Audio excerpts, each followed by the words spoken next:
crear la variable aleatoria de return, lo que hace es muestrear una variable aleatoria que es equivalente, que es la recompensa de un solo paso, más el valor dada la política del siguiente paso. O sea, en dibujito, pues esta es, si este es un episodio de inicio a fin, o sea, aquí lo que mostramos es este G, que decimos es la suma de estas, de las recompensas, ¿no? De la suma de todas las recompensas durante todo el episodio. Cuando temporal reference lo que hace es, mira nada más mira la recompensa de un paso, y luego para compensar todo esto que le faltó, lo que utiliza es el estimado que tenemos guardado asociado con el siguiente estado. En este caso con el estado ST más 1.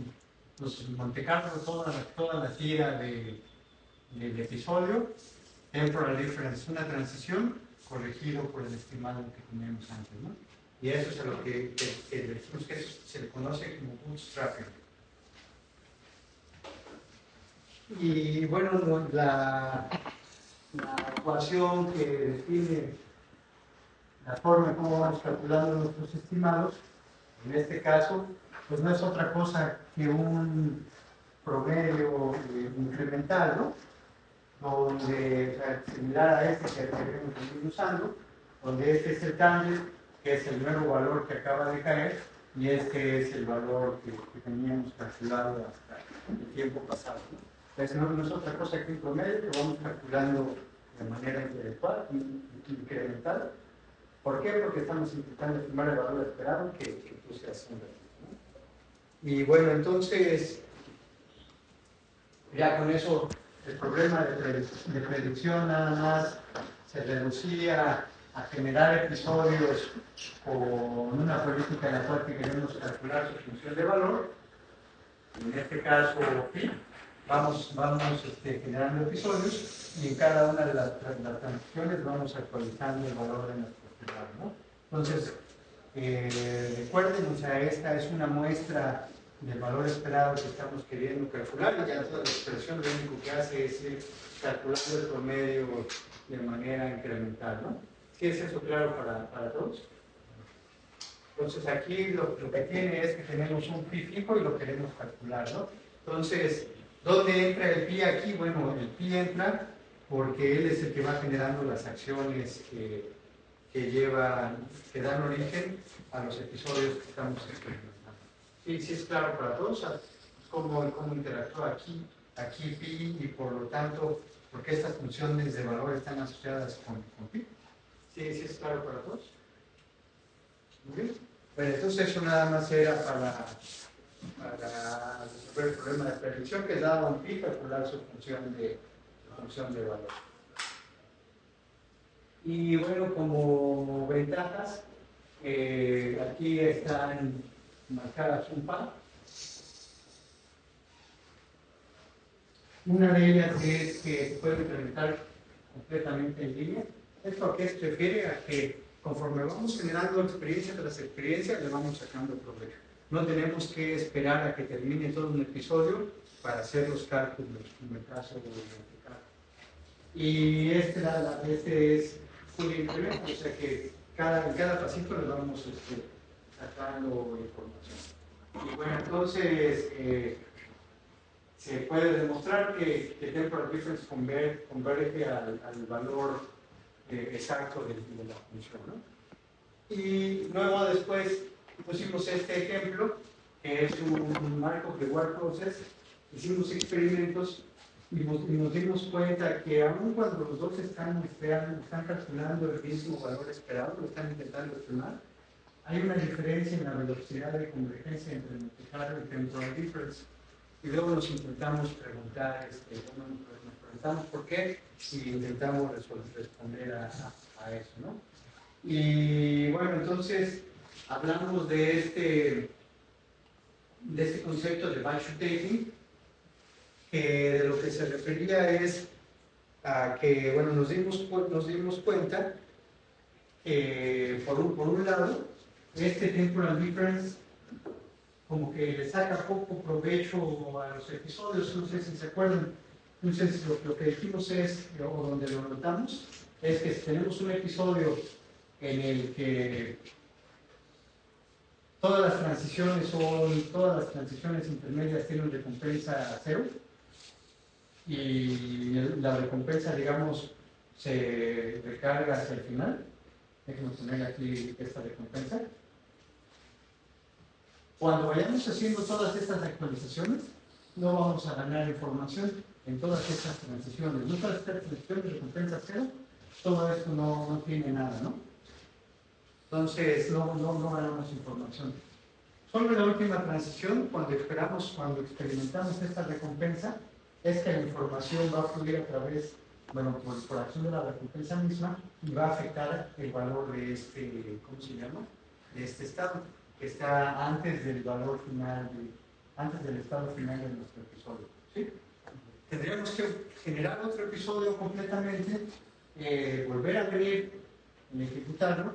Cuando llegáramos a este estado, entonces la información que generó esta recompensa ahora sí va a poder propagar al siguiente estado acá. Pero tuvimos que haber generado otro episodio completo, ¿sí lo miran? Por la forma en cómo se propaga aquí la información, que nada más es en un solo salto. Sí, por cómo hacemos la actualización. O sea, como aquí nada más nos hemos fijado en la actualización de un solo salto, si no hay, por ejemplo aquí, si no hay información dada por las recompensas, no va a pasar mucho. La recompensa va nada más a afectar al estado inmediato anterior, porque así está nuestra expresión, y para que esa recompensa se propague hacia el final, vamos a tener que experimentar otra vez esas transiciones para darle chance a que, no, aunque aquí siga siendo 0, este valor de prima va a haber cambiado el efecto de esta recompensa, y eso se va a empezar a propagar hacia atrás. ¿Sí lo miran? Pero eso hace que la propagación sea extremadamente lenta. Y bueno, entonces, una forma de dejar que la información se propague hacia todos los lugares donde se tiene que propagar es dar un episodio fijo. Lo que hacemos es ejecutar estas instrucciones múltiples veces con la misma, con el mismo episodio, para dejar que se propague hacia todos los lugares donde tenga que, a todos los lugares donde tenga que haberse propagado. Ahora, a eso le llamamos batch updating, ¿sí? Y entonces, ese proceso de batch updating nosotros lo dejamos ejecutar hasta que converja, hasta que ya no haya cambio por efecto de la actualización que tenemos acá, ¿no? Entonces, eso era el batch updating, que es un concepto importante. Y bueno, aquí en el caso de batch updating, también se identificó que Monte Carlo y Temporal Difference convergen a diferentes lugares en batch updating. Entonces, aquí hay un experimento de los estados que vimos, y por ejemplo vemos que Temporal Difference tiene un error más pequeño que Monte Carlo, ¿no? Y esto es de alguna manera sorpresivo, porque como vimos también, Monte Carlo lo que hace es minimizar el error en los datos. O sea, él lo que hace es tomar la experiencia de los datos y minimiza ese error. Y entonces decimos, bueno, como si en ese sentido Monte Carlo es óptimo, ¿cómo es que Temporal Difference es legal? Y bueno, entonces, para resolver a esa pregunta, hicimos este ejemplito que es un escenario muy sencillo, donde experimentamos estos episodios. Cada una de estas líneas de aquí son episodios muy sencillos, ¿no? Por ejemplo, este episodio nada más tuvo una transición y luego ya una transición a otro estado y terminó. Luego terminó, luego terminó, luego terminó, ¿no? Entonces este es el estado y era la recompensa que estaba asociada con la transición, ¿no? Y entonces nos preguntamos cuál sería el estimado de las funciones de valor dado Monte Carlo y dado Temporal Difference. Y bueno, entonces, dado Monte Carlo, ¿cuánto varía BDA? Exactamente, ¿no? ¿Y por qué B de A valía 0 dada multiplicarlo? Porque el único retorno que tenemos con A comenzando nos daba 0, ¿no? Y el valor de B, ¿cuánto era? 3/4, ¿no? Por lo mismo, ¿no? O sea, nada más de todos los episodios que alguna vez pisaron B hasta el final, cuánto se ganó, ¿no? Pero luego después nos preguntamos cuál sería el valor en el caso temporal difference. Y bueno, entonces el que estaba el valor de B, también encontramos que era 3/4, pero aquí en el caso de temporal difference, ¿cuánto es el valor de A? 3/4 también, ¿no? ¿Por qué? Porque aquí estamos, al estar haciendo nuestras actualizaciones, vamos a experimentar una transición en la que no gano nada, pero voy a absorber el valor de ¿qué? El valor de B, ¿no? A través de la actualización. Entonces es por eso que este valor de A era también 3/4. Y bueno, entonces eso fue bastante revelador y lo que nos dimos cuenta, o lo que observamos, es que de hecho temporal difference es un método de maximum likelihood. ¿De qué se trata eso? ¿Qué quiere decir eso de maximum likelihood?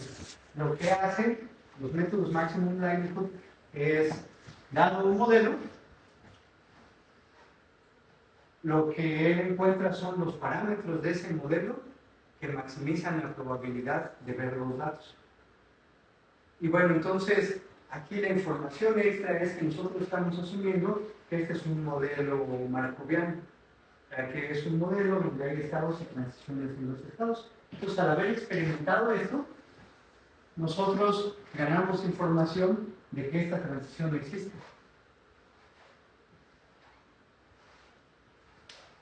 Y bueno, entonces también, por ejemplo, con cualquiera de estos pelis, ganamos información de que esta transición existe.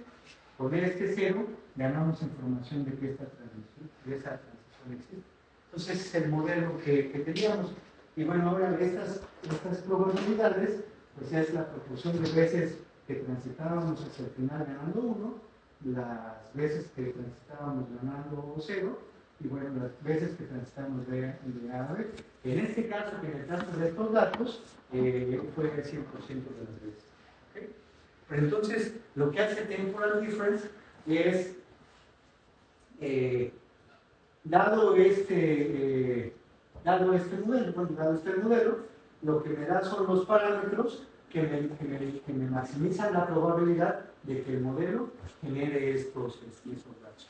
Y entonces ahí la información extra que estamos aprovechando es que pues sabemos o estamos suponiendo que atrás de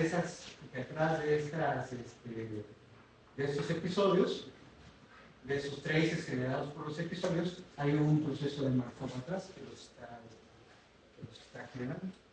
Mientras que en el caso Monte Carlo es totalmente agnóstico a esa parte y lo único que hace es calcular las proporciones frecuentistas, que es lo que tenemos acá, ¿no? Sí es eso, claro.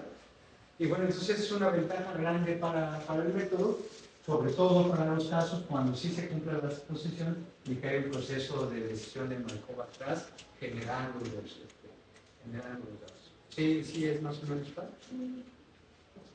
Muy bien, bueno, entonces esto es lo que dice acá.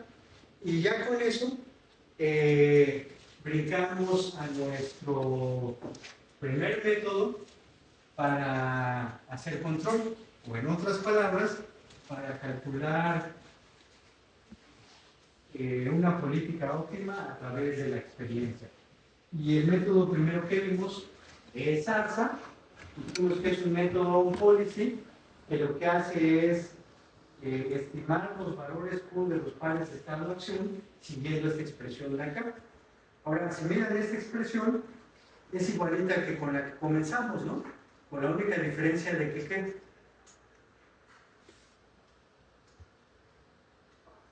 De que está trabajando con valores Q, ¿no? Ahora nuestras muestras son pares recompensa, muestra de mi valor Q, que es estado-acción. la que comenzamos hablando al principio, en lugar de tener el Q que tenía B, ¿no? Pero es lo mismo, nada más es un promedio de las muestras de esto que tenemos aquí, ¿no? De la transición más el valor ¿cómo se llama? Del estimado que yo tengo de este valor. ¿Sí? Sí. ¿Por qué se llama así? Porque es state, action, reward, state, action. Porque, porque, ¿qué es lo que experimentamos aquí? O sea, para obtener, es muy buena pregunta, para obtener la información necesaria para calcular esta expresión, lo que tenemos que ver es que estamos en un estado y ejecutamos una acción, ¿no? Entonces, eso lo vimos en nuestro 3. Y luego nos lleva a un S'.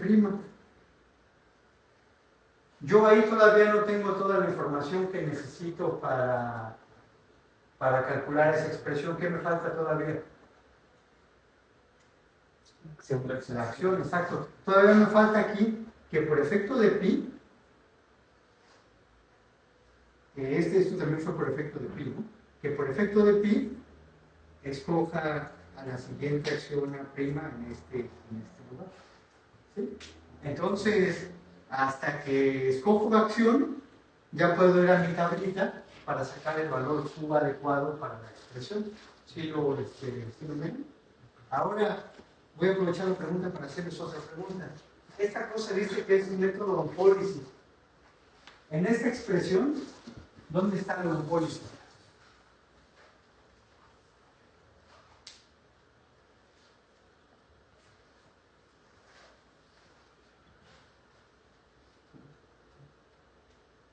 En las partes que tiene +1, bueno, porque ocupa la misma, pero la mejora, entonces ahí entraría. Más o menos. A ver, un poco más. La política se deriva de agarrar el mejor Q. Vas actualizando Q. Esa es una parte, pero es la otra. Está muy metida, en realidad está muy oculta la parte onpólisis. La parte onpólisis es que esta acción, ¿de dónde la vamos a tomar? De la política. Pues esta acción va a ser de nuestro pi la acción que va a ser de nuestro pi de A dado S, ¿no? O sea, esta acción viene de la política. O sea, ahora me adelanté un poco, pero en el pseudocódigo, cuando nosotros generamos los episodios que vamos a analizar con esta expresión, estas acciones las sacamos de la política. Entonces, por eso es onpólisis, porque tanto el episodio como la función que vamos a estar mejorando toman en cuenta las acciones que está sacando, y que era la otra parte que estaba diciendo Iván. Ahora, acá se debe de dar, vamos a observarlo este hecho, ¿no? Entonces, ya en el pseudocódigo, aquí comenzamos con Qs arbitrarios. Para todos los pares estado-acción tenemos nuestro epsilon, que es el del epsilon greedy, y también el otro parámetro es este alfa, que es como una especie de learning rate, ¿no? Pero bueno, entonces,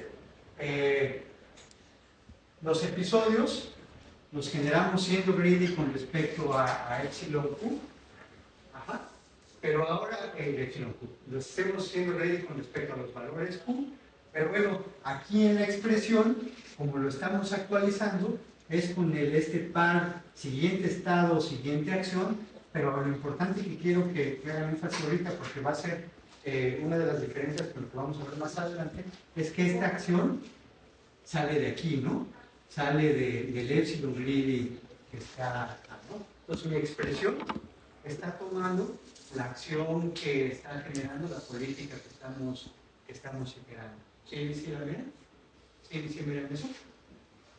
Ahora, la otra cosa aquí es que ya no había hecho lo suficiente suficiente énfasis, es que se sigue dando el mismo caso que vimos al principio.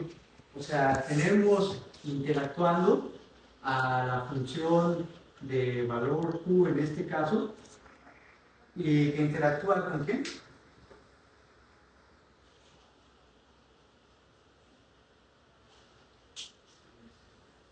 Con lo que dijimos que era nuestro grafo de políticas, ¿no? A nosotros tenemos una política pi, y aquí en algún momento estamos parados en una política pi. Cuando, dada esa política pi, generamos nuestro episodio y vamos cambiando los valores, cambiando los valores Q, ¿no? Los vamos moviendo. Entonces, por efecto de estas actualizaciones, nos movemos aquí en el espacio de la función de valor estado-acción. Pues vamos a pensar que comenzamos acá. Pero después de esas actualizaciones, este pedacito que nos movimos lo utilizamos acá, ¿no? ¿Cómo?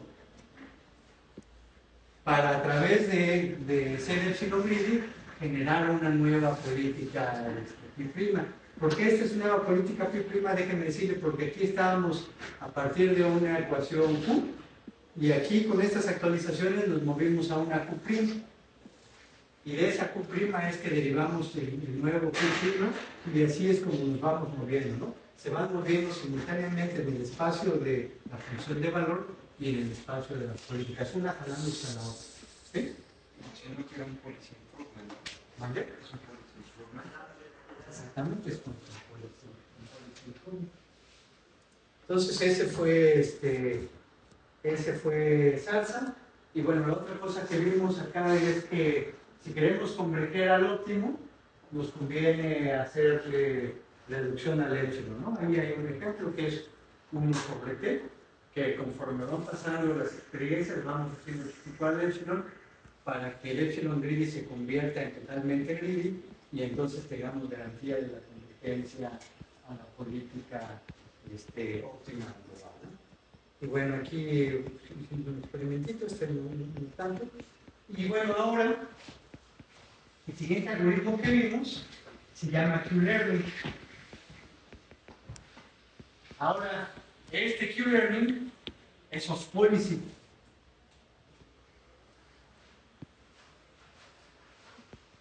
Díganme aquí dónde está los policy.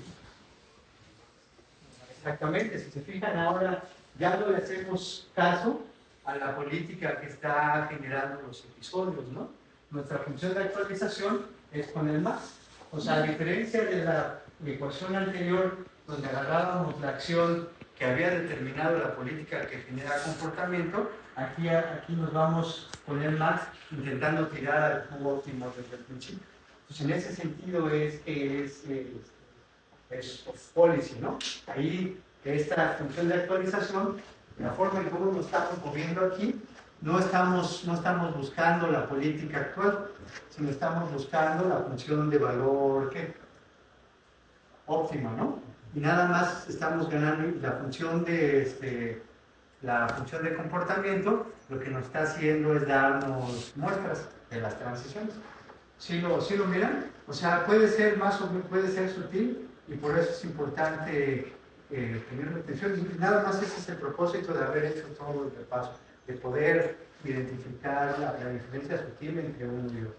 Entonces, sin dudas, por favor.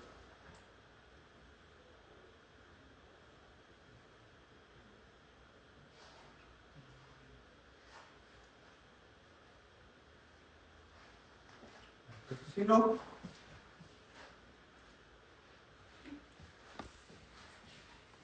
Q-Learning es igualito que el anterior, nada más que más, ¿no?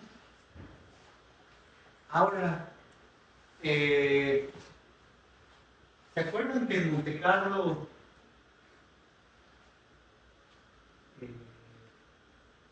nos metimos en unos rollos un poco más complicados cuando vimos of policy? ¿Qué tuvimos que inventarnos?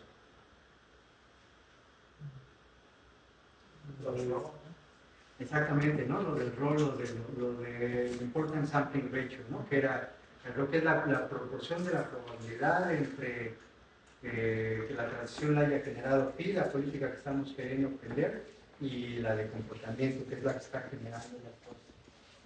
Aquí, ¿por qué no aparecerá?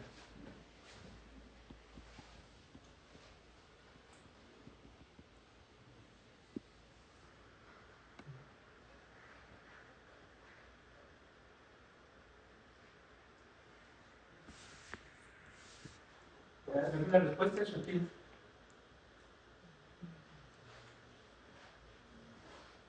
Lo que estamos haciendo aquí, lo que estamos actualizando, aquí en el dibujito, es hacemos la actualización porque vimos la transición, ¿no? O sea, porque vimos esta transición, es que estamos haciendo esta actualización. Ahora entonces, si la cosa es que si con o sea, esto ya lo vimos. O sea, ya vimos esta transición.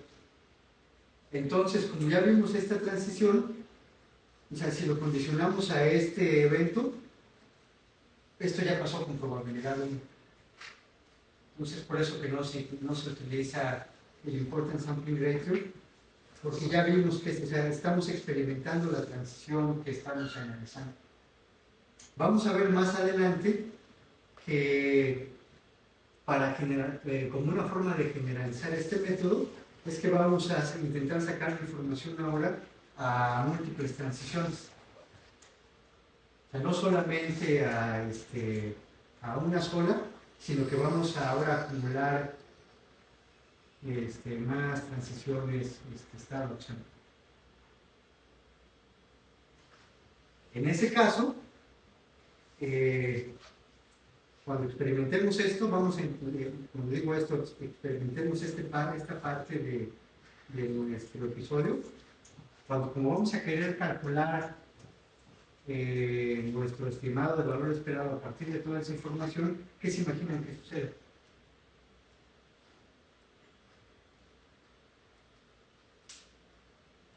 Bueno, ahí va a volver otra vez RO, pero a partir de aquí adelante, de aquí para adelante. O sea, va a ser un RO mochadito, va a ser un RO más corto, porque esto ya pasó. O sea, eso ya lo vimos, entonces esto ya sucede con probabilidad 1 si lo condicionamos a que estamos viendo esto, y el Importance Sampling Ratio va a empezar a operar de aquí en adelante. Pero bueno, esa es la razón que les digo que es útil, que aquí no entra. O sea, la cosa es como lo estamos viendo, siempre es un error, nada más para esa transición. Pero bueno, ahí nos adelantamos un poco, pero bueno, es como que para que vaya entrando en la cabeza. Entonces después hicimos, bueno, no hicimos, pero vimos este ejemplo, que estaba interesante, ¿no? Y vimos que Salsa era mejor que Q-Learning. ¿Cuál era la razón?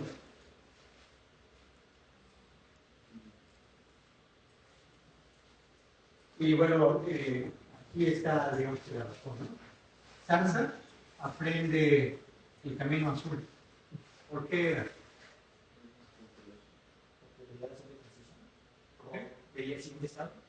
Por ser, como es un policy, él considera que un policy es epsilon gradient, es aleatorio.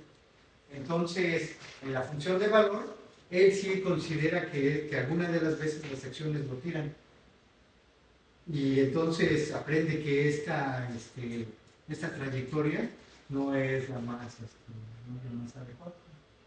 Ahora, por otro lado, Q-Learning, como es off policy, él aprende la política, o él aprende la función de valor óptima. Una función de valor óptima que me generaría una política óptima que sería ¿qué? Greedy, ya no epsilon greedy.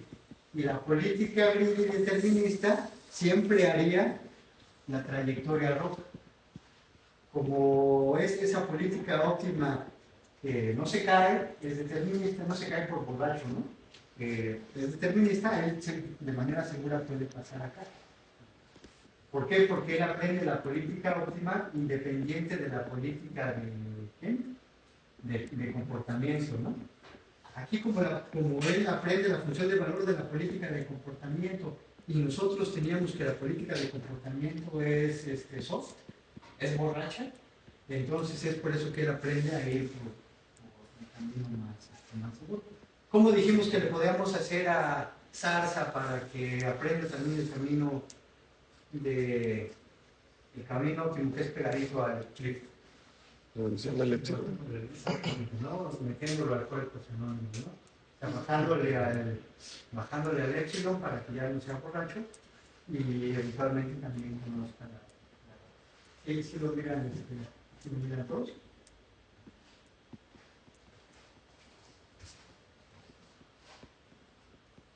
Y bueno, entonces vamos a ver un método más, que de hecho es el más bonito de todos los demás, pero por alguna razón no es tan popular, era como que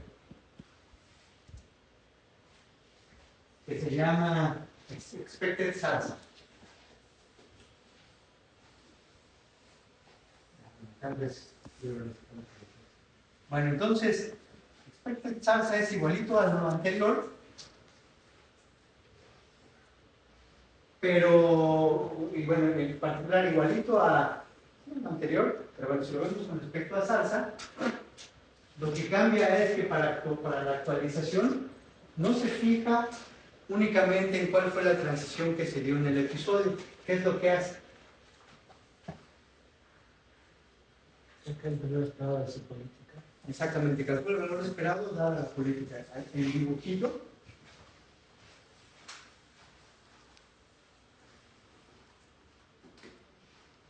O sea, salsa venía, viene cosas más atrás, pero teníamos el estado, la acción, o sea, tenemos estado, acción, y entonces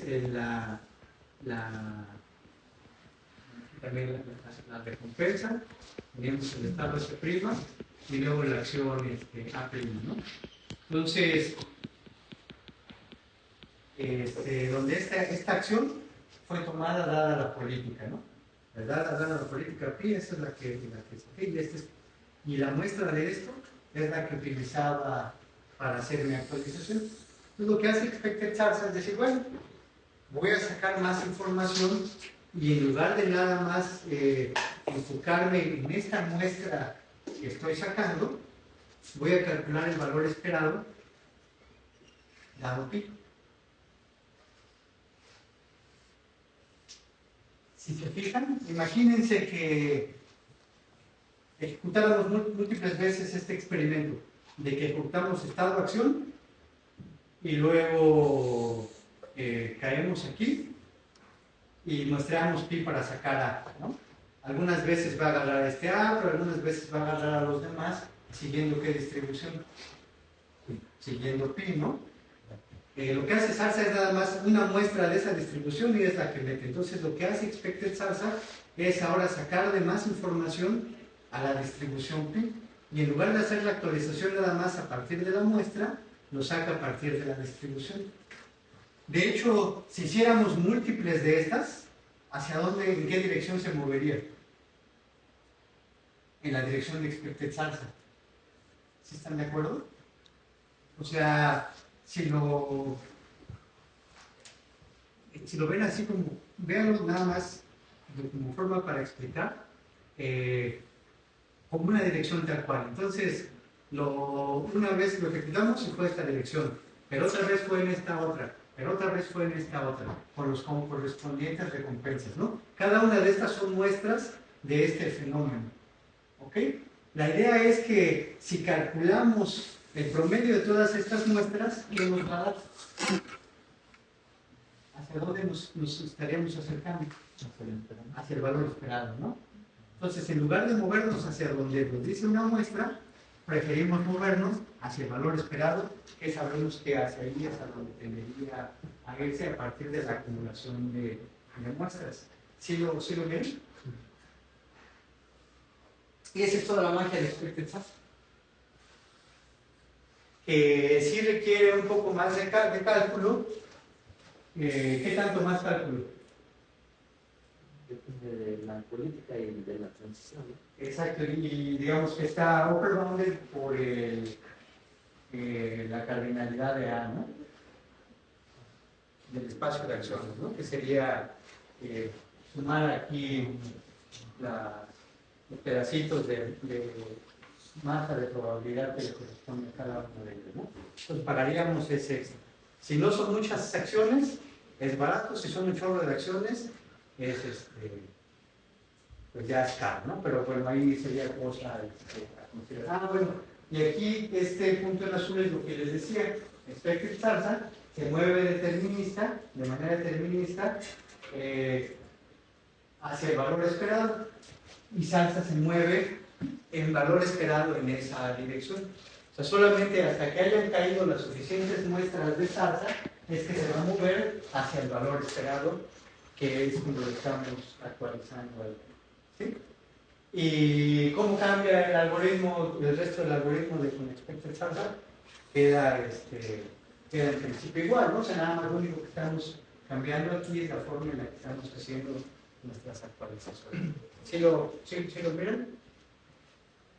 ¿Cómo lo ven? ¿Qué tan efectivo creen que sea? Bueno, los amigos del libro hicieron unos experimentos.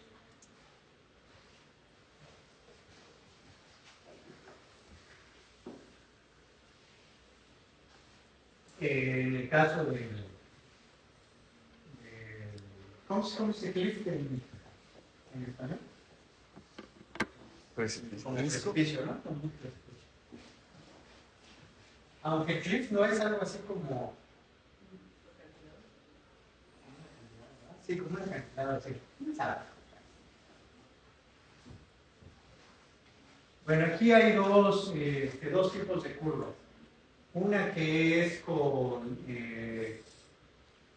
el performance interim, que es el performance con poquitos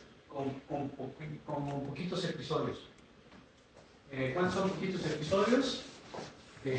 100. Y luego también ya está el comportamiento asintótico, que ya es con muchos episodios, que es, o sea, se abandona cuando dependen las cosas, ¿no? Que es con 100.000 episodios. Entonces vamos, por ejemplo, a ver el resultado de comportamiento asintótico, ¿no? Que es con un chorro de episodios. Y aquí esta gráfica lo que está cambiando es el rango, o sea, que mueve desde el punto 1 hasta 1, ¿no? Para ver también cómo son de robustos. Entonces vean, por ejemplo, la diferencia entre expected salsa y salsa. Es bastante, ¿no? Y vean que expected salsa se hace mucho más robusto a tener un learning rate, grande. Salsa normal se va a cero cuando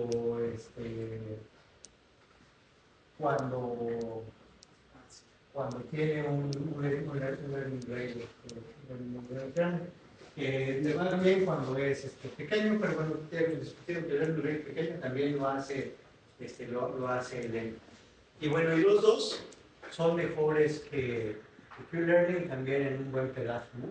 Pero expected salsa de una manera mucho más robusta. Y bueno, ahora en el comportamiento transient o interim, como dice acá, pues también expected salsa es mucho mejor.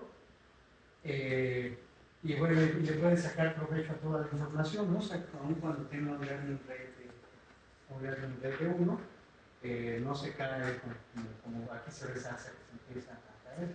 Y bueno, y ambos son mejores que learning, ¿no? Entonces, al menos en este walking se ve la ventana de ese pasito extra de Entonces, ahora, más aún, el expected salsa es chido,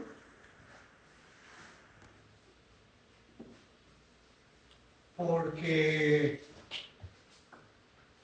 bueno, déjenme aquí dijimos que en el caso de expected salsa, nosotros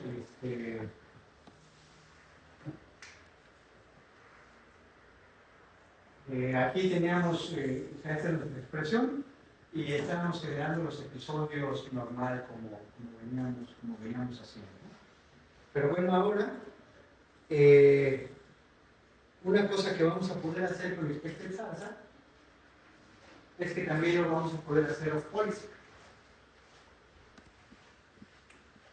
O sea, ¿cómo sería el caso de off policy de expected salsa? ¿Qué tendríamos? ¿Qué cambia para el caso off policy? Veremos un poquito qué necesitamos ahora que los comportamientos sean con una política exploratoria, con una política distinta, con una política B. Y lo que vamos a hacer es que vamos a aprender sobre el PI porque estamos utilizando el valor esperado de las acciones sobre esa política que estamos queriendo aprender. ¿Cómo la cosa anterior? Sobre la política que estamos queriendo aprender. Ahora, esto está bien relacionado a que, como lo estamos haciendo de una sola transición, nuestro important sampling ratio no aplica. O sea, el ratio sigue siendo 1. Entonces aquí no tenemos que hacer ninguna corrección. Lo único que hacemos es generar episodios con una política de comportamiento cualquiera, experimentamos las transiciones y luego nada más vemos cuánto ganaríamos, pero cuánto ganaríamos de acuerdo a nuestra PI, que es la que estamos queriendo aprender y eventualmente tal vez iterar también. ¿Sí lo ven? Sí. Pero entonces Se puede hacer policy. se puede hacer otra cosa. Entonces, aquí déjenme agarrar creo que ya no ven códigos, pero déjenme agarrar cualquier código de acá, ¿no? Entonces, ¿cómo cambio a Q-learning para que se vuelva expected salsa?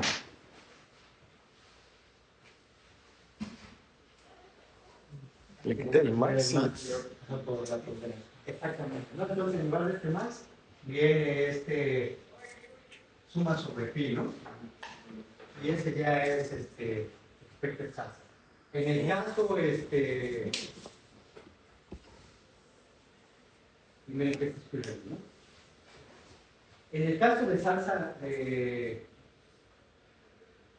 irme a salsa tal cual.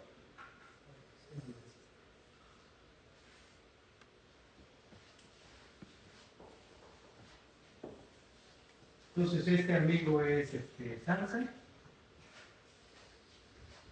Expected salsa es aquí con el valor esperado sobre pi, ¿no? Y bueno, entonces esta sí tal cual es off policy porque la política con la que estamos generando las acciones es esta misma sería esta misma pi que estamos queriendo modificar, ¿no? O sea, esta epsilon greedy es el nombre de esta pi con la que hemos estado hablando. ¿Sí? Entonces esta pi es la que me genera las acciones pero aquí la actualización ya no la estoy haciendo siguiendo pi, sino la estoy haciendo siguiendo el valor esperado de pi, ¿no? Entonces, en realidad ya es una cosita un poquito distinta, ¿no? Entonces, acciones siguiendo pi, y bueno, lo que hace expected salsa es que el valor esperado, la actualización esta lo hace con el valor esperado de pi, ¿no? Entonces ahora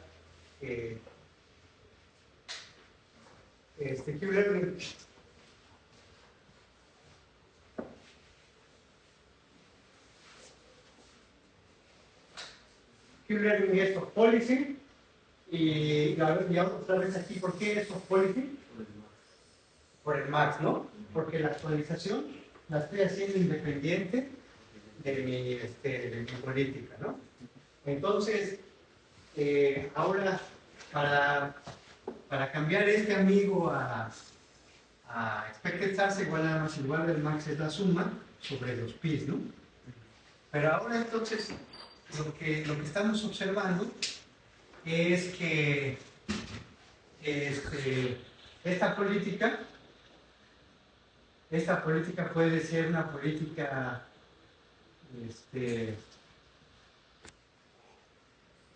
déjenme llamarle, bueno, pi prima, una política pi prima diferente. Aquí es la que me está generando episodios, ¿no? Es la que me está generando las transiciones. Y bueno, entonces, aun cuando estoy generando transiciones con pi, yo lo que estoy haciendo en este dibujo modificado es actualizar Q, pero no siguiendo pi prima, siguiendo quién.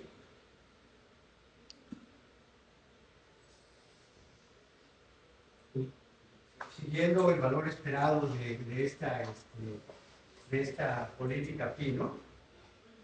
Ahora entonces, este es un caso de los policy para expected salsa.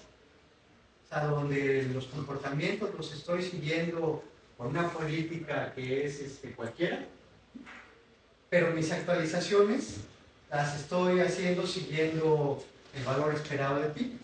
Y de hecho, para completar aquí el código, ¿qué otra cosa tendría que hacer si es que aspiro a calcular la política de control óptimo?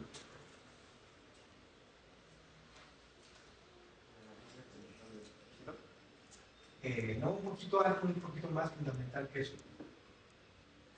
O sea, porque estoy generando mi política, estoy generando mis episodios con una política pi prima. Y déjenme quitarle pi prima y ponerle b para que sea más en los términos que los conocemos, ¿no? Entonces, generamos episodios siguiendo una política de comportamiento B. Pero mis actualizaciones las hago así, siguiendo una política pi que es la que estoy aquí queriendo actualizar. Por ahora la pregunta es, si yo quiero que al final del algoritmo pi sea pi óptima, ¿qué tengo que hacer?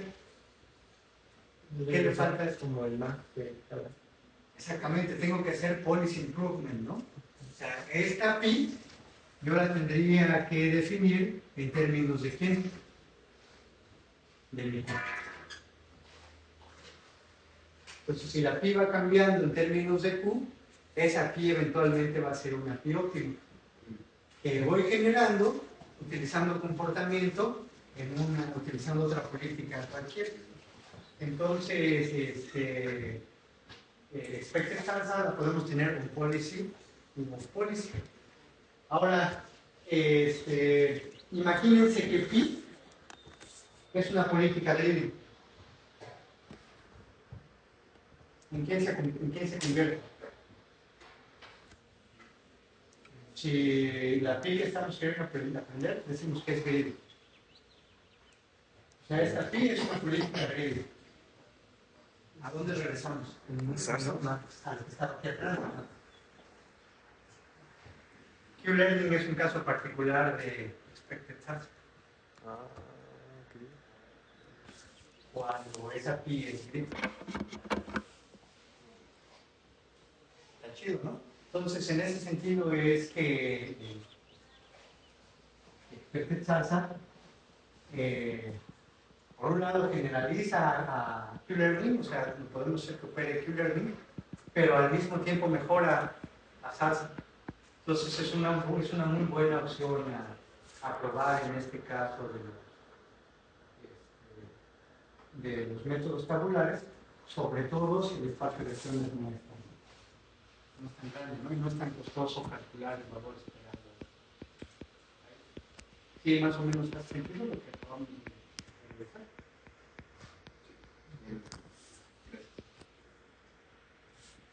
Entonces, amigos, expected salsa.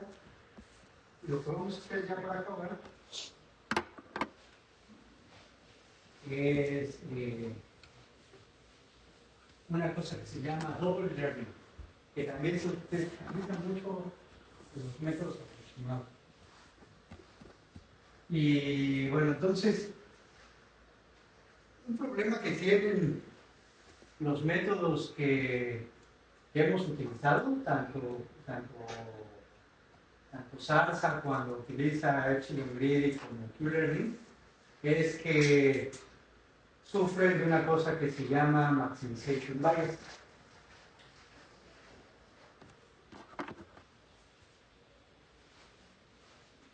Y el problema del maximization bias es que nosotros,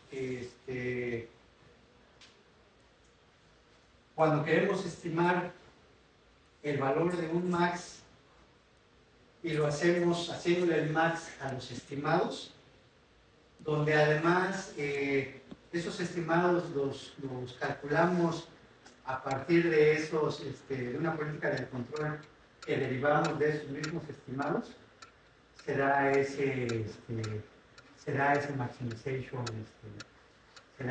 maximization bias. Entonces, aquí con un ejemplo se va a ver mucho más, claramente. Entonces, ¿de qué es lo que estamos hablando?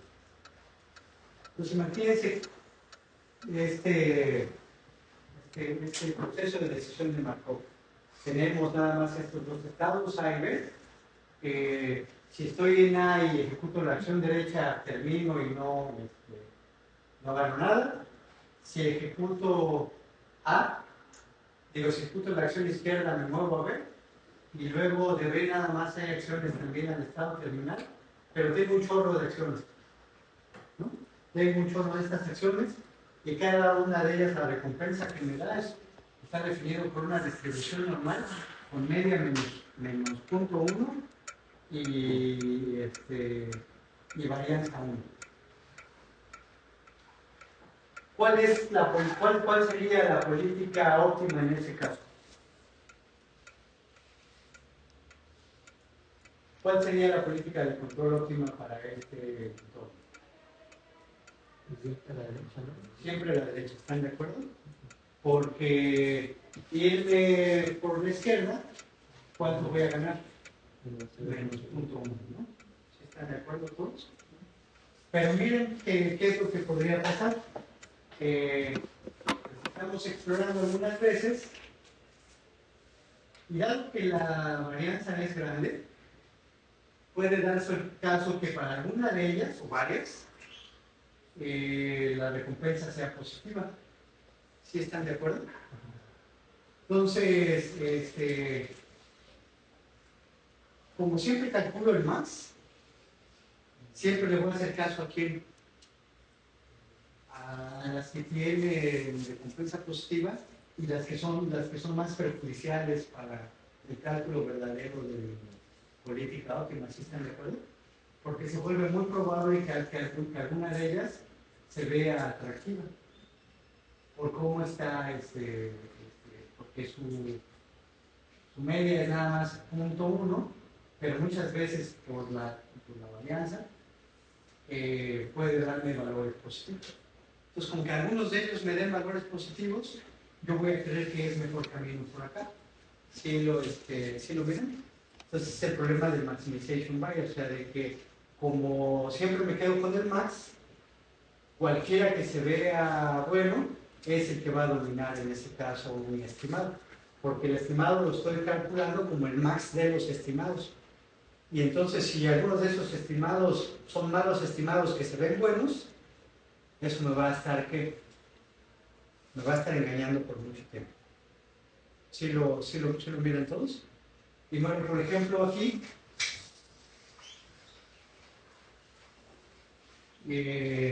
experimentalmente se ve, por ejemplo, qué tan mal le puede ir a Q-Learning. Este es el porcentaje de las veces que toma acción izquierda, que no debería de tomar acción izquierda porque la óptima es la acción derecha, ¿no? Entonces, un chorro de veces. Y bueno, aún después de varias, todavía le sigue costando trabajo darse cuenta que la acción buena es la derecha. ¿Sí? ¿Ven más o menos en qué consiste el problema?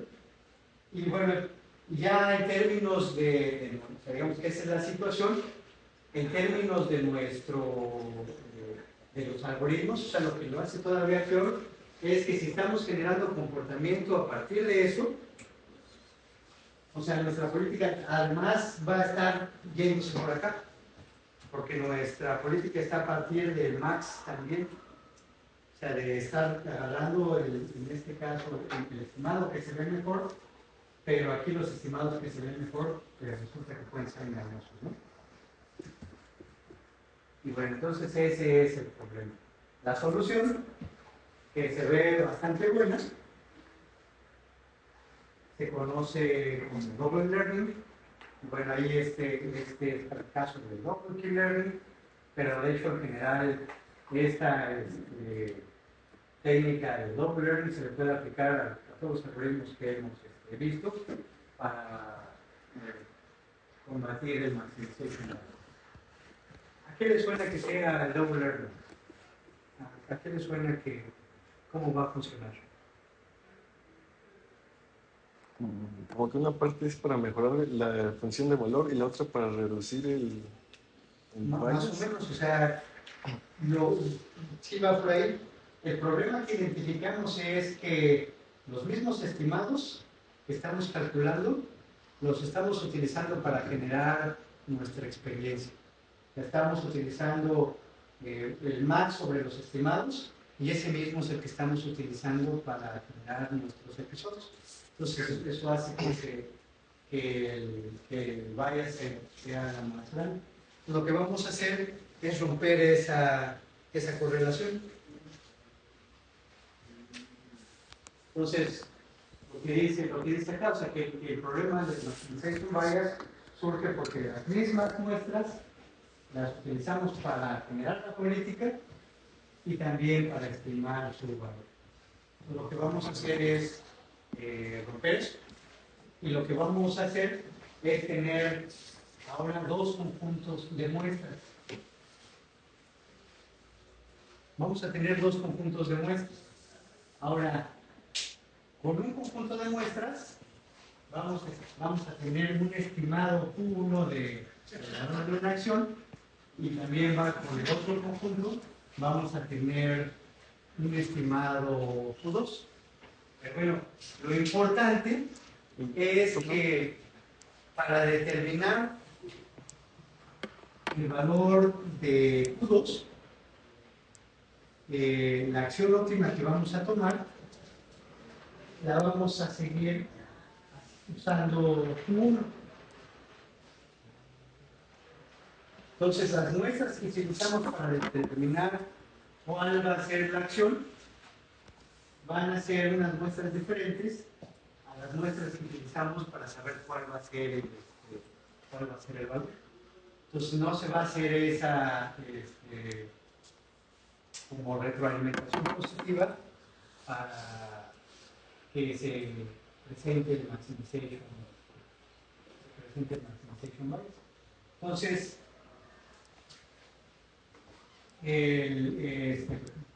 como el mensaje está aquí, o sea, Q2 lo vamos a calcular a partir de seleccionar la acción, pero con las muestras de Q1 y viceversa.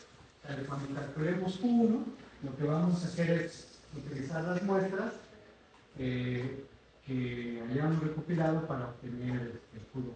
Entonces estamos rompiendo esa relación, ya no estamos utilizando las mismas muestras tanto para el estimado como para seleccionar la acción. Tenemos un conjunto de muestras para estimar el valor de la acción y tenemos otro conjunto de muestras para seleccionar cuál es la acción que es la máxima.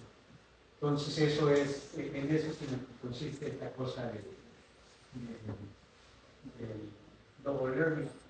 Ya en términos de la expresión que vamos a utilizar,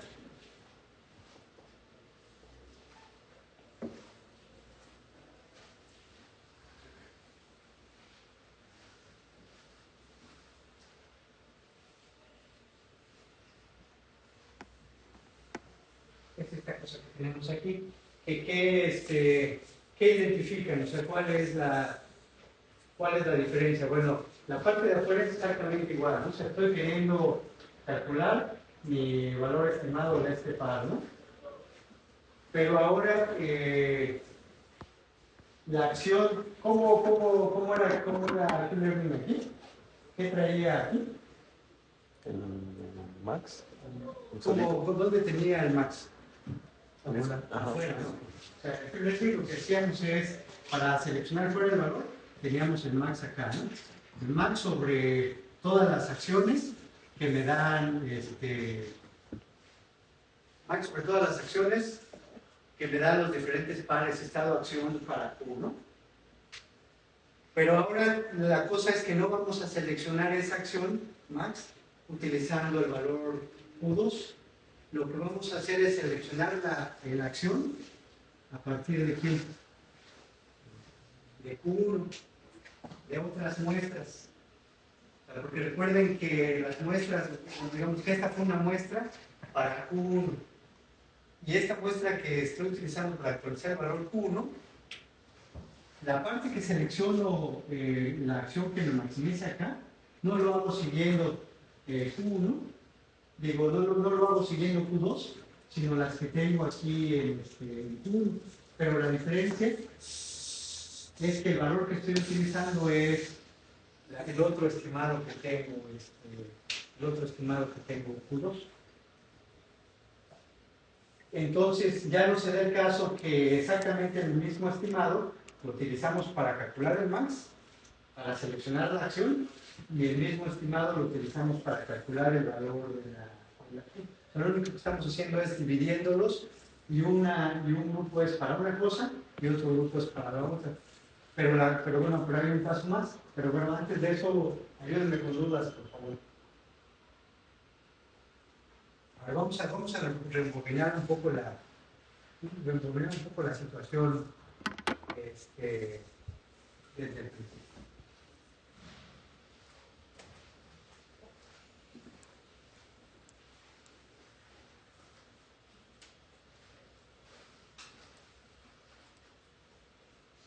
Bueno, entonces ahora lo que estamos intentando ver es una forma de combatir una cosa que se llama el maximization bias.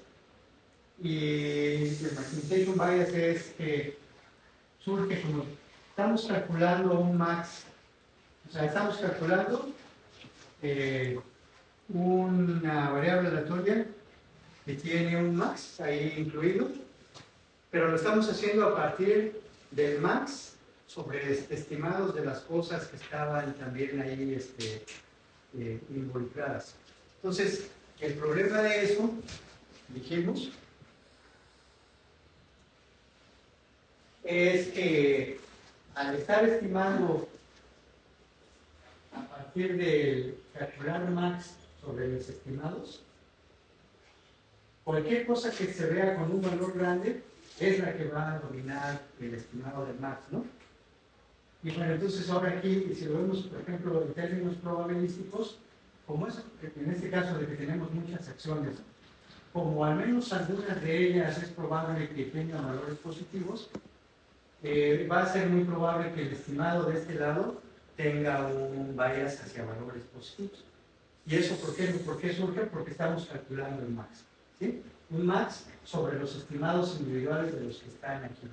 Porque aun cuando sus valores reales son menos 0.1, sus valores estimados pueden estar por arriba dada la varianza que tengo acá. Entonces, al calcular max, siempre le voy a hacer caso a los que se vean buenos, generándome un error porque en realidad, en realidad su valor esperado es 0.1. Esa parte sí es más o menos, clara. O sea, como basta que uno se equivoque, basta que uno de mis estimados esté malo, si se ve bien, le hago caso. Como que hasta se parece al bias que tenemos los humanos, ¿no? De que si vemos una explicación, si está de acuerdo con nuestra opinión, pues debe ser cierto, ¿no? Es como que tenemos también ese bias. Pues. Entonces aquí, como estamos calculando el max de todos estos estimados, con que haya un mal estimado que se vea bien, ya le hacemos caso a ese mal estimado, ¿no?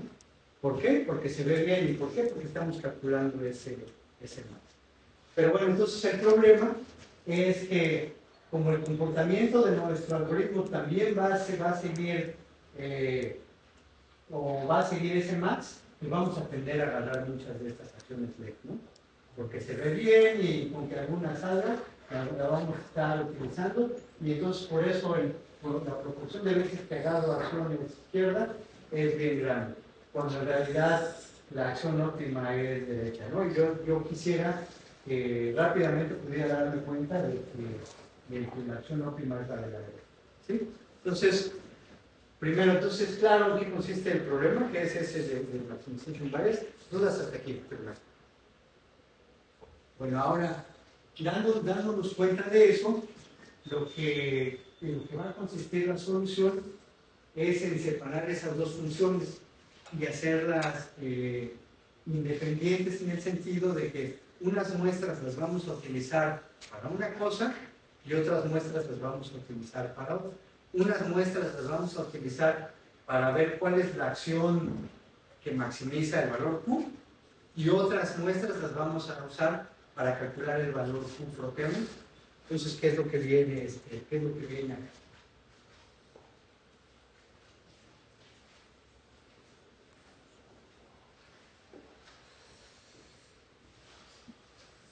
Entonces, cuando tengo mi Q normal de Euler-Ring,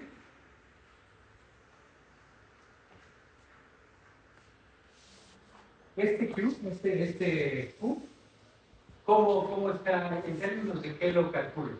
Pues del único Q que tengo, ¿no? O sea, de mi valor anterior de Q. Y luego un max que también está sobre el mismo valor Q. ¿Qué sale de aquí? O este max, ¿sobre qué se calcula? Sobre las acciones, ¿no?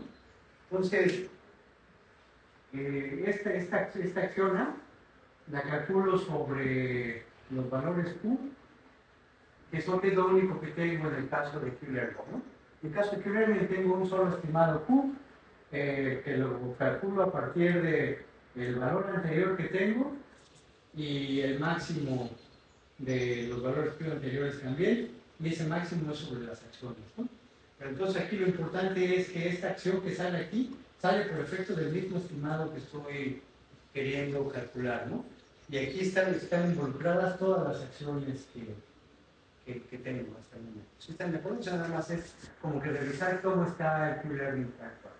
Bueno, ahora lo que vamos a hacer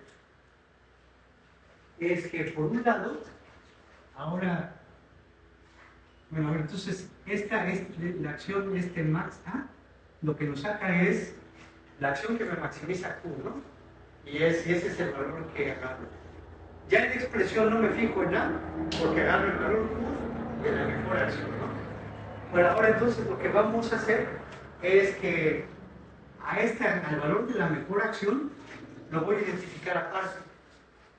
No lo voy a identificar a partir de estos valores, no lo voy a identificar a partir de estos valores. Lo voy a identificar a partir de otros valores Q que voy a calcular a partir de otras muestras. Entonces, ¿qué voy a hacer? Voy a comenzar diciendo, bueno, ahora yo no voy a tener un único Q, sino que voy a aspirar a tener dos estimados, Q2 y un Q1 que está puesto acá. Y lo que voy a hacer es intentar romper esa relación de que la acción sale del mismo estimado que llevo. Y bueno, entonces lo que voy a hacer es lo siguiente. Cuando,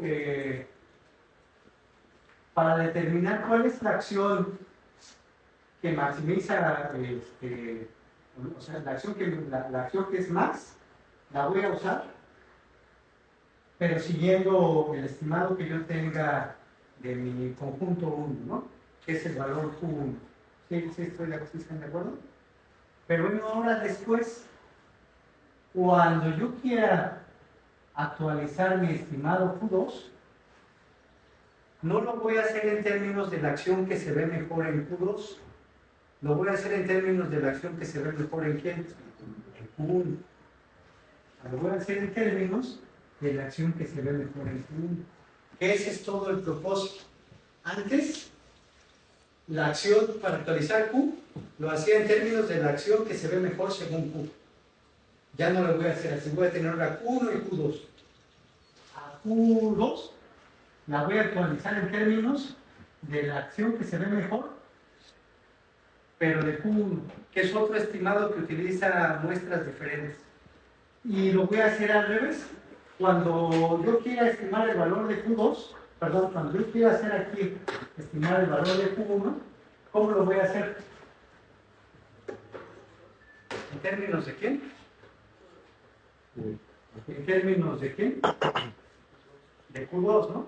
De eso se trata nada más, ¿no? De romper esa correlación tan fuerte de que mi estimado está calculándose en términos de un max, que estoy calculando en términos de ese mismo estimado. Entonces ahora el max lo voy a calcular en términos de un estimado distinto y de esa forma romper esa relación y reducir este maximization rate. Entonces, déjenme ponerles ya el algoritmo completo, tal vez esto les ayude.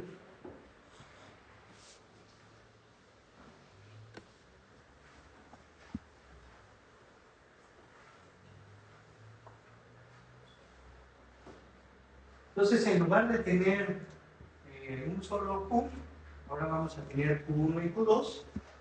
Cada uno de ellos va a estar calculado con muestras independientes, o sea, unas muestras van para Q1 y otras muestras van para Q2. Aquí es con un volado, si cae Sol usamos la muestra para actualizar Q1 y si cae Águila usamos la muestra para actualizar Q2. Entonces, unas muestras son para actualizar Q1, otras muestras distintas son para actualizar Q2. Pero ahora aquí en mi expresión, normal hubiera sido un max sobre ¿qué? Sobre Q1, ¿no? Hubiera sido un max sobre Q1 y aquí con la y ese es el valor que yo hubiera agarrado. ¿Sí están de acuerdo? Ahora no le hago así. Ahora lo que hago es, sí veo cuál es la mejor acción para Q1, pero el valor de dónde lo saco.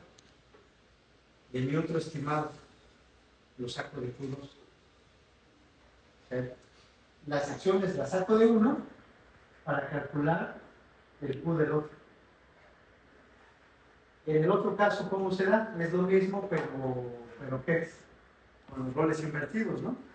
Si estoy queriendo actualizar Q2, lo voy a hacer en términos de mi estimado Q1, pero donde la acción de maximización no la voy a sacar de los Q1s, lo voy a sacar de dónde? De los Q2. Entonces, esta es la mejor acción que se ve en Q2 y esta es la que voy a utilizar para Q1. Entonces, son muestras distintas para calcular los Qs o el mejor Q de cada una de las dos. Ahora, ayúdenme con preguntas, por favor. Puede parecer que sea enredado, pero en realidad es razonablemente sencillo. Y lo que les decía, o sea, lo único que estamos buscando es no usar las mismas muestras para ver cuál es la acción que maximiza el Q y es que para actualizar mi valor. Quiero usar unas muestras para una cosa y otras muestras para la otra. ¿Esa parte se podría considerar recursivo? ¿Qué es recursivo ahí?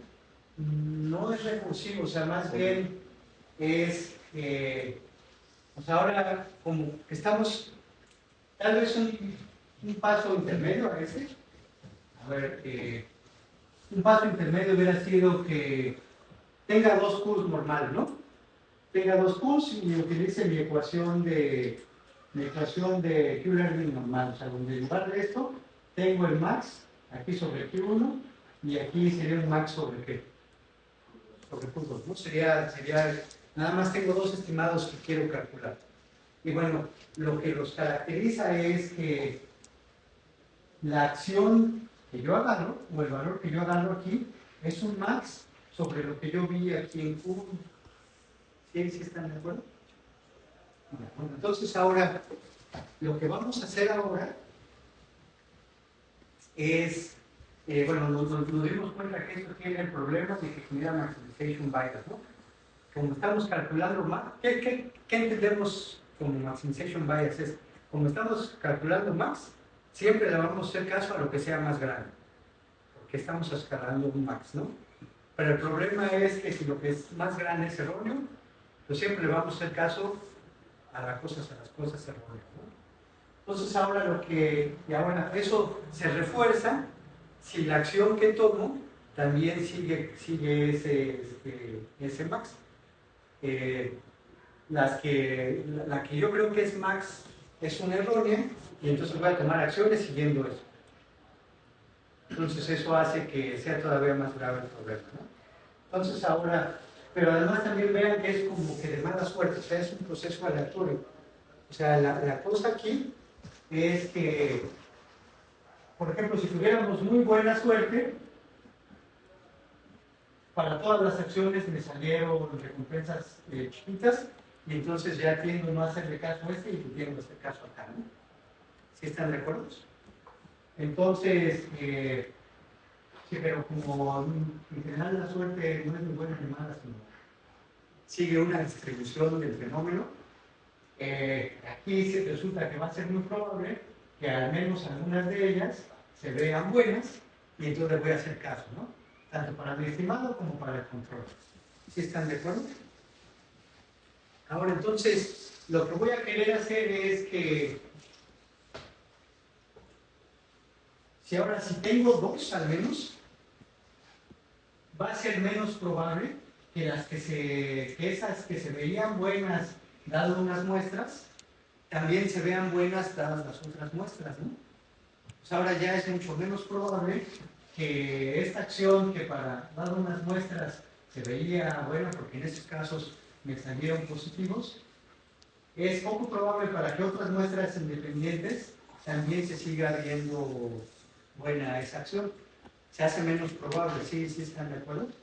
Entonces, siguiendo eso, es que ahora vamos a decir, bueno, ahora yo necesito equivocarme doble para equivocarme. Y entonces lo que voy a hacer es, voy a calcular mis estimados siguiendo un conjunto de muestras, porque son los que, esas muestras son las que vienen acá para calcular estos estimados, pero ahora el max no lo voy a seguir utilizando la información que me dio esas muestras. Lo voy a seguir utilizando ¿quién?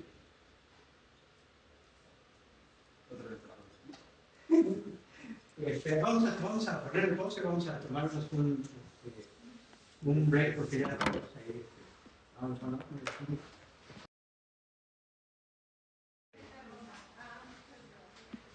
mayor velocidad posible independiente, la selección de la acción que utilizamos en la actualización de la actualización misma. Cuando tenemos Q-Learning normal, nada más tenemos un solo estimado de Q, que es a partir de todas las muestras que vimos, ¿no? Y nada más es, el nuevo Q es igual al Q, el nuevo Q es igual al Q actual, y bueno, nuestro learning rate, la recompensa que vimos, y luego tenemos aquí este gamma max sobre el único valor de Q que tenemos, y menos Q de acá. Entonces, es nada más nuestro promedio móvil exponencial, nuestro promedio incremental. Pero bueno, entonces, el problema que identificamos aquí es que el valor que estamos utilizando es el max de los Qs, pero sobre el único estimado que tenemos. O sea, en este caso, Q, y lo que queremos ahora es romper esa relación, y lo que queremos es que la selección de la acción sea con un conjunto de muestras que es diferente de la actualización de los datos. Entonces,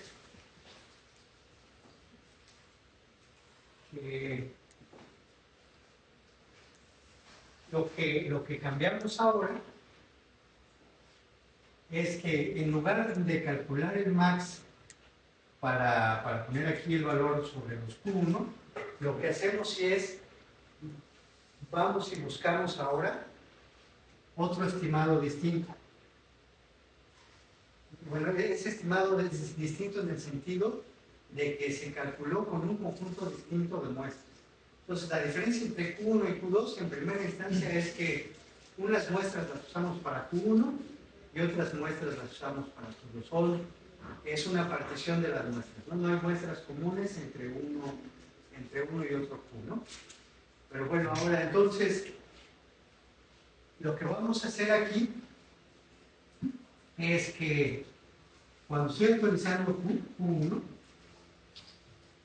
la actualización la voy a hacer en términos del otro estimado, Q2. Pero no voy a utilizar la máxima de Q2. No voy a utilizar el máximo valor que entre los valores que tenga Q2. El que voy a utilizar es la acción que Q1 cree que es mejor. ¿Sí lo miran? O sea, ahora, ¿cuál es la lógica? Para un par estado opción fijo, déjenme ponerlo aquí, para un par estado acción fijo, lo que tenemos ahora son dos estimados, ¿no? Lo que me diga Q1 y lo que me diga Q2. Son dos estimados que he ido calculando de manera independiente. Y los dos son cosas que yo espero que se vayan acercando al valor Q de ese par. O sea, yo estoy queriendo, o sea, estos Q1 y Q2 son estimados del valor verdadero, que es el valor Q de ese par, ¿no? Ahora, cuando estoy actualizando Q1, en el caso normal, yo la actualización la voy a hacer en términos del mejor estado de acción que yo he visto. Ahora, el problema que identificamos es que, como calculo un max, siempre le voy a hacer caso a los valores grandes, aun cuando sean erróneos, ¿no? Que eso ya quedó más o menos claro. Entonces, la acción que saco, la saco a partir de estas muestras, y entonces siempre le voy a hacer caso a la más grande. Bueno, entonces ahora voy a hacer algo distinto. La muestra que voy a usar para actualizar mi valor Q no va a ser lo que yo tengo guardado en Q1, sino lo que voy a guardar los estimados que tengo en Q2, que son estimados también de este valor que yo estoy queriendo calcular. Pero para evitar la retroalimentación del max, en lugar de sacar el max en términos también en este caso de Q2, de donde quiero sacar, el max lo voy a sacar de un conjunto de muestras que son distintas. Las muestras con las que estuve calculando en este caso,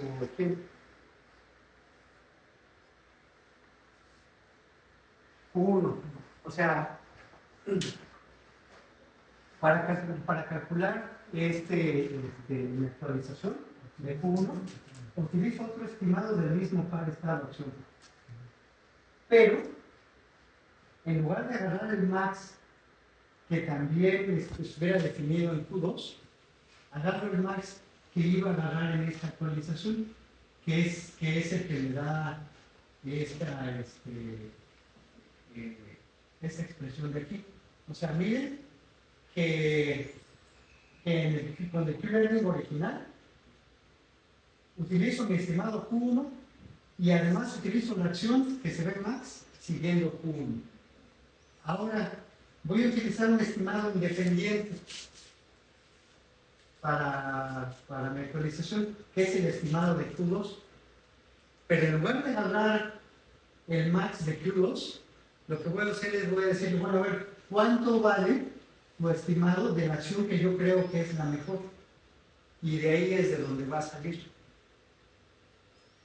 En lugar de todo hacerlo nada más con mis estimados Q1. Entonces ahora los estimados son independientes de las acciones porque son estimados distintos. pero yo sigo todavía utilizando el estimado de la acción que creo que es la mejor, que esta es la que utilizaría en Q-Learning normal, ¿no? Si están de acuerdo que esta es Armax sobre Q1 es la que utilizaría yo aquí, con esto identifico la acción, pero no estoy utilizando este valor porque aquí estaría otra vez esa retroalimentación entre el max y el estimado, sino que estoy utilizando otro estimado que es independiente de ese max, otro estimado que estoy calculando con otro max distinto. Entonces ahí rompo esa retroalimentación positiva y lo que me va a terminar disminuyéndome ese bias positivo. Ahora, eso mismo lo voy a hacer para el otro estimado. Lo voy a hacer, o sea, en los estimados de Q2, lo voy a calcular en términos del estimado que tengo en Q1, pero la que yo creo que es la mejor acción. Rompiendo esa relación, ya no estimo y escojo la acción a utilizar utilizando el mismo conjunto de números. Ahora son dos conjuntos distintos. Entonces, para que me vaya mal, tendría que resultar que en los dos casos las dos son las que coincide que las mismas acciones que se ven buenas ante los mismos conjuntos de muestras, lo cual ya es menos, es bastante menos probable y me rompe el sí, más o menos, ¿cómo lo ven? Ahora ayúdenme un poco con preguntas, tal vez para acabar de darle una forma a esta cosa. Sí. En la práctica, o sea, ¿suele ser suficiente esta partición en dos conjuntos o también hay cosas de partir tres Triple, conjuntos? con dos generalmente es o sea, de hecho, si uno experimenta con 3 y 4, las ganancias siguen siendo lo que hacen marginales. Se llama diminishing returns. O sea, sería el triple de almacenamiento y ahora ya un poco menos de ganancia. Entonces sí se puede esperar que se siga reduciendo el bias, pero cada vez más poquito. No vale. Haciendo que no valga.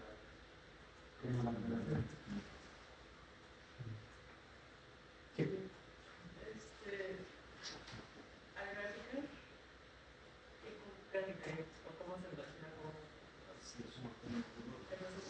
Al graficar, es buena pregunta. Bueno, por ejemplo, aquí lo que proponen es que la política de control se haga con respecto a las dos. Que igual podría ser también con respecto a una, o sea, al promedio. Aquí realmente lo importante, o sea, lo que era crítico, es romper ese fenómeno que teníamos de que con el mismo max seleccionábamos la acción y con el mismo max calculábamos el estimado. Cuando digo el mismo, es el mismo sobre las mismas muestras. Entonces estamos haciendo como que caso doble, dando oportunidad a que las cosas erróneas que se vean buenas nos afectaran de una manera más fuerte. Entonces ahora, como las... Pero ¿cuál es la raíz de que las cosas erróneas se vean buenas? Nada más es cosa de muestras, ¿no? De que las muestras que salieron eran unas muestras de buena recompensa, cuando nada más por azar salieron así. Entonces ahora, pero como calculo el max, siempre le voy a hacer caso a esas que salieron buenas. Ahora, si calculo el max sobre otra cosa distinta, entonces ya no es tan probable que, o sea, lo que se vea buena para tomar la decisión, no necesariamente también se va a ver buena acá en su valor Q. ¿Sí están de acuerdo? Entonces ya no va a ser tanto su impacto. Entonces esa es el motivo de eso. Porque como calculo el max y se vea bueno, le voy a hacer caso.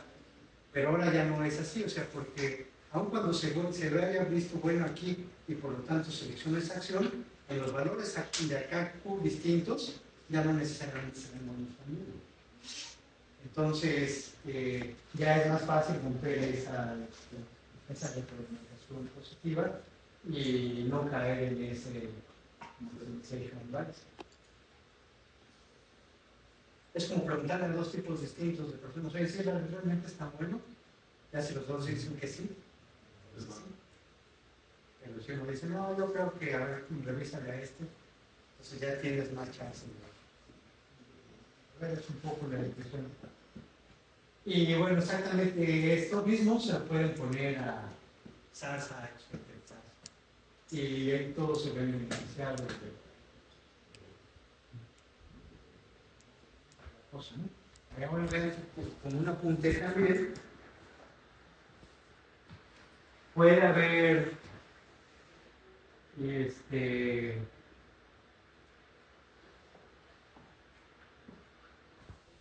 ambientes donde el maximization bias puede ser muy malo, ¿no?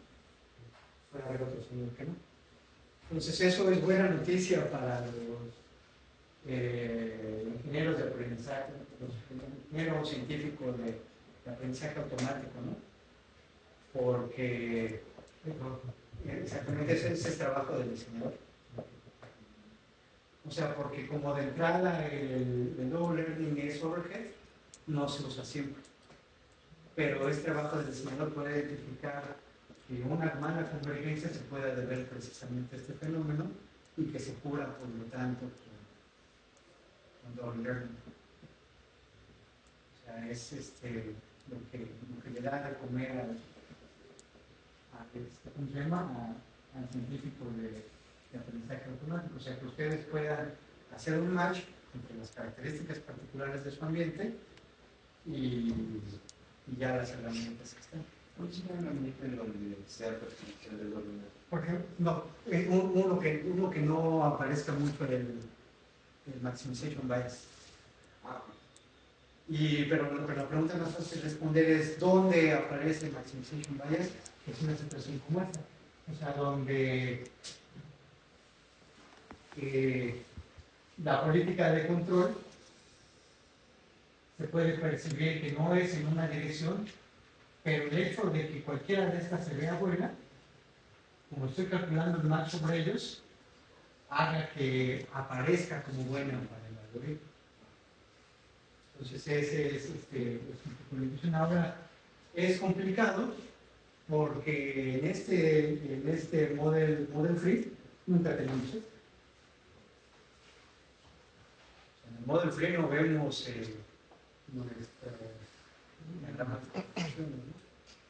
pero bueno, entonces a partir de lo que vamos viendo, uno podría considerar probar una versión de overlearning, ¿no? En el caso de que la convergencia sea muy buena. Pero eso también se ve en su exploración, ¿no? En realidad no, o sea, en realidad sigue explorando. O sea, si te fijas, el algoritmo en esencia es casi el mismo. O sea, lo único que hace es que, o sea, a fin de cuentas nosotros esperamos que ambos estimados eventualmente sean razonablemente buenos, ¿no? Entonces, lo que hacemos aquí es simplemente romper esa relación entre la decisión y el estimado. La decisión que siempre tomaba en términos de Q1, ahora, bueno, la tomo en términos de Q1, pero no a partir de la información que utilicé para calcular el max. O sea, en el caso básico, Q1 lo utilizaba también para determinar quién era el max y para mi valor. Ahora, Q1 la sigo utilizando para escoger a la acción que creo que es mejor, pero ya el valor que voy a traer es de un estimado que es independiente de eso. Pero bueno, por otro lado, el drive o la energía que hace explorar no está aquí, está acá. pues aquí lo único que quiero es no ser tan crédulo, o sea, lo único que estoy haciendo aquí, tal vez esa pueda ser una explicación intuitiva buena. No quiero ser tan crédulo de lo que se ve bien, porque sé que estoy calculando un max sobre estimados y que esos estimados pueden ser erróneos, pero si alguno de esos es erróneo para verse bien, siempre le voy a hacer caso. Entonces, lo que hago es, lo que se ve bien, lo voy a tomar en términos de unas muestras distintas para que ya no haya esa retroalimentación positiva de que la misma información lo utilicé para las dos cosas. Entonces, eso hace que lo que se vea bien, siempre le voy a hacer caso aunque sea erróneo. Entonces, la otra es como para ser un poco más escéptico, hacer al método más escéptico en eso de qué es lo que se ve mejor y siempre hacerle caso a eso, ¿no? Profesor, Sí. ahí cuando dice inicializar Q1 y Q2, ¿es el mismo estado y la misma acción para ambos? Sí, de hecho, o sea, ahí cuando dice inicializar Q1 y Q2, es la tabla completa. O sea, acuérdense que, o sea, en realidad este Q2 es una tabla completa de qué? Está el estado acción, ¿no? O sea, está, digamos, por el estado 1, acción 1, estado 1, acción 2, y así, entonces la inicializamos, ¿no? Y bueno, este va a tener otro igual. Y este es el precio que se paga. Doble memoria. Que si este ya era grande y son dos, pues puede ser un chorro, ¿no? Pero bueno, complejidad temporal es exactamente la misma, ¿no? Y bueno, es interesante ver que la diferencia puede ser enorme, ¿no? En un caso construido donde es muy malo el maximization bias, ¿no? Pero bueno, puede hacer mucha diferencia. ¿Más preguntas?